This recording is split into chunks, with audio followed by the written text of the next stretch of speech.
Today I'm going to be talking about glioblastoma multiforme, a rare brain tumor found in children. So the point of my speech today is to inform. So by the end of my speech, my audience will have a better understanding of why glioblastoma multiforme seems rare and what a brain tumor is. The reason glioblastoma multiforme seems rare is because most people are unaware or misinformed of what it actually is. Through the American Brain Tumor Association 2014, more than 4,600 children between the ages of 0 and 9 will be diagnosed with a brain tumor this year. My son was actually diagnosed with glioblastoma multiforme, or better known as GBM. It was a stage 4 when he was 6 weeks old, and he went through 2 brain surgeries and a year's worth of chemo. We were able to find that he had a brain tumor because he actually stopped eating. So to better inform you of what glioblastoma multiforme is, I will explain the signs and symptoms, the way it's diagnosed, and how it's treated in children. Beginning with the signs and symptoms. Through the American Brain Tumors Association, they say because glioblastomas can grow rapidly, the most common symptoms are usually caused by increased pressure in the brain. Symptoms include headache, nausea, vomiting, and drowsiness. American Association of Neurological Surgeons, they say the symptoms depend on location of the brain tumor, but it can include double or blurred vision, changes in mood and personality, seizures, and loss of appetite. AANS.org says if the signs and symptoms get worse or they're persistent, it can lead to a diagnosis. And the diagnosing a person with glioblastoma, doctors are able to diagnose using an MRI or a CT scan because they're able to pick up the brain tumor's white mass. So this is what it will look like when it shows up on a CT or an MRI.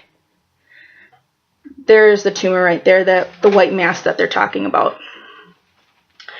Doctors are able to pick it up, like I said, on an MRI or a CT scan.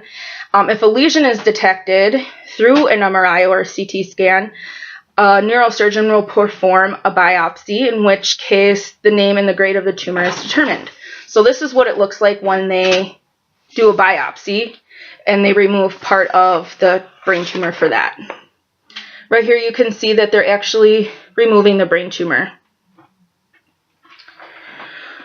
Once the neurosurgeon has determined a name and grade for the brain tumor, another team of specialists will discuss with the person different types of treatments available. There are some cases where treatments is not an option, and the specialist will also discuss what steps to take if that is the case. Through the AANS.org, they say depending upon the grade and location of the tumor, treatment includes the tumor resection, like I showed you, which is the tumor removal, chemotherapy, which looks like this. There's different forms. There's a pill form here, and then a lot of them come in syringes and like a liquid form, and that's what they put in the patient's fluid bag. Radiation and targeted therapy. Factors that the specialty team takes into consideration when determining the type of treatment are the age, medical history, and how likely the tumor is to spread or reoccur. In consideration, it is important to be informed of glioblastoma multiforme, so it is no longer considered a rare brain tumor amongst children. My intention is to inform you with the hopes of a better understanding as well as a deeper sense of respect for patients and their caregivers facing this ugly reality each day and each year.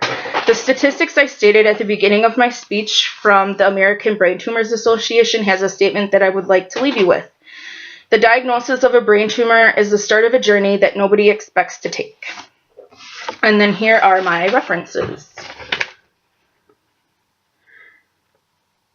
I don't know if you can see.